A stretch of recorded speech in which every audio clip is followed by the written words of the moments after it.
जय श्री राम, जय श्री कृष्ण। विजया एकादशी का महत्व। धर्मराज युधिष्ठिर बोले, हे जनार्दन, आपने माघ शुक्ल पक्ष की जया एकादशी का अत्यंत सुंदर वर्णन करते हुए सुनाया। अब आप फाल्गुन मास के कृष्ण पक्ष की एकादशी का क्या नाम है तथा उसकी विधि क्या है, कृपा करके आप मुझे बताइए। श्री भगवान बोले, हे राजन, फाल्गुन मास के कृष्ण पक्ष की एकादशी का नाम विजया एकादशी है। इसके व्रत के प्रभाव से मनुष्य को विजय प्राप्त होती है। यह सब व्रतों में उत्तम व्रत है। इस विजया एकादशी के व्रत को करने से तथा इसकी कथा श्रवण करने से समस्त पाप नाश को प्राप्त हो जाते हैं।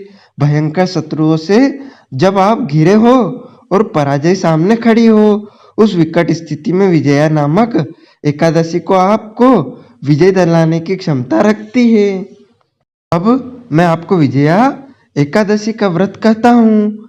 एक समय देवर्षि नारद ने जगत पिता ब्रह्मा जी से कहा, महाराज, आप मुझसे फाल्गुन मास के कृष्ण पक्ष की एकादशी विधान का कहिए। ब्रह्मा जी कहने लगे कि हे नारद, विजय एकादशी का व्रत पुराने तथा नए पापों को नाश करने वाला है।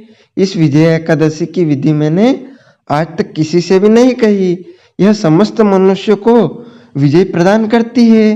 त्रेता युग में मर्यादा पुरुषोत्तम श्री रामचंद्र जी, जो विष्णु के असावतार थे, जब उनको 14 वर्ष का वनवास हो गया, तब वे श्री लक्ष्मण तथा सीता जी सहित पंचवटी में निवास करने लगे। वहां पर दुष्ट रावण ने जब सीता जी का हरण किया, तब इस समाचार से श्री रामचंद्र जी तथा लक्ष्मण अत्यंत व्याकुल हुए और सीता जी की खोज में चल दिए। घूमते घूमते जब वे मरणासन जटायु के पास पहुंचे, तो जटायु ने सीता जी का वृतांत सुनाकर स्वर्ग लोक को चला गया। कुछ आगे जाकर उनकी सुग्रीव से मित्रता हुई और बाली का वध किया। हनुमान जी ने लंका में जाकर सीता जी का पता लगाया और उनसे श्री रामचंद्र जी और सुग्रीव की मित्रता का वर्णन किया। वहां से लौटकर हनुमान जी ने भगवान राम के पास आकर सब समाचार कहे। श्री रामचंद्र जी ने वानर सेना सहित सुग्रीव की संपत्ति से लंका को प्रस्थान किया। जब श्री रामचंद्र जी समुद्र के किनारे पहुंचे, तब उन्होंने मगरमच्छ आदि से युक्त उस अगाध समुद्र को देखकर लक्ष्मण जी से कहा कि समुद्र को हम किस प्रकार से पार करेंगे। श्री लक्ष्मण ने कहा, हे पुराण पुरुषोत्तम, आप आदि पुरुष है, सब कुछ जानते हैं। यहाँ से आधा योजन दूर कुमारी द्वीप में वग्दालभ्य नाम के मुनि रहते हैं। उन्होंने अनेक ब्राह्मण देखे हैं। आप उनके पास जाकर इसका उपाय पूछिए।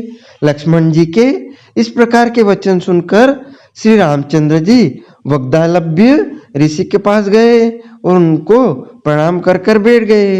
मुनि ने भी उनको मनुष्य रूप धारण किए हुए पुराण पुरुषोत्तम समझकर उनसे पूछा कि हे राम, आपका आना कैसे हुआ। रामचंद्र जी कहने लगे कि हे ऋषि, मैं अपनी सेना सहित यहाँ आया हूँ और राक्षसों को जीतने के लिए लंका जा रहा हूँ। आप कृपा करके समुद्र पार करने का कोई उपाय बतलाइए। मैं इस कारण आपके पास आया हूँ।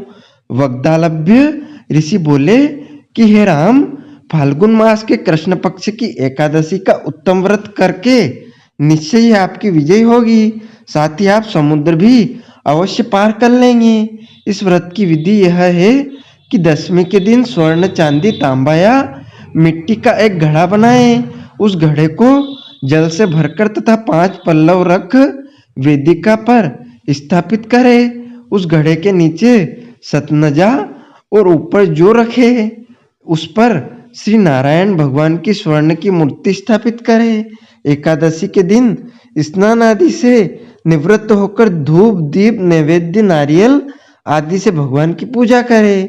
तत्पश्चात घोड़े के सामने बैठकर दिन व्यतीत करें और रात्रि को भी उसी प्रकार बैठे रहकर जागरण करें। एकादशी के दिन नित्य नियम से निवृत्त होकर उस घड़े को ब्राह्मण को दे दे। हे राम, यदि तुम भी इस व्रत को सेनापतियों सहित करोगे तो तुम्हारी विजय अवश्य होगी। श्री रामचंद्र जी ने ऋषि के कथानुसार इस व्रत को किया और इसके प्रभाव से दैत्यों पर विजय पाई। अतः हे राजन, जो कोई मनुष्य विधि पूर्वक व्रत को करेगा, दोनों लोकों में उसकी अवश्य विजय होगी। ब्रह्मा जी ने नारद जी से कहा कि हे पुत्र, जो कोई इस व्रत को महात्म्य से सुनता है तथा करता है, उसको वाजपेयी यज्ञ का फल प्राप्त होता है तथा उसे जीवन में विजय की प्राप्ति होती है। मैंने आपको यह व्रत सुनाया, यह आपका सौभाग्य है। आप हमारे कमेंट बॉक्स में जय श्री राम, जय श्री कृष्ण अवश्य बोलिएगा।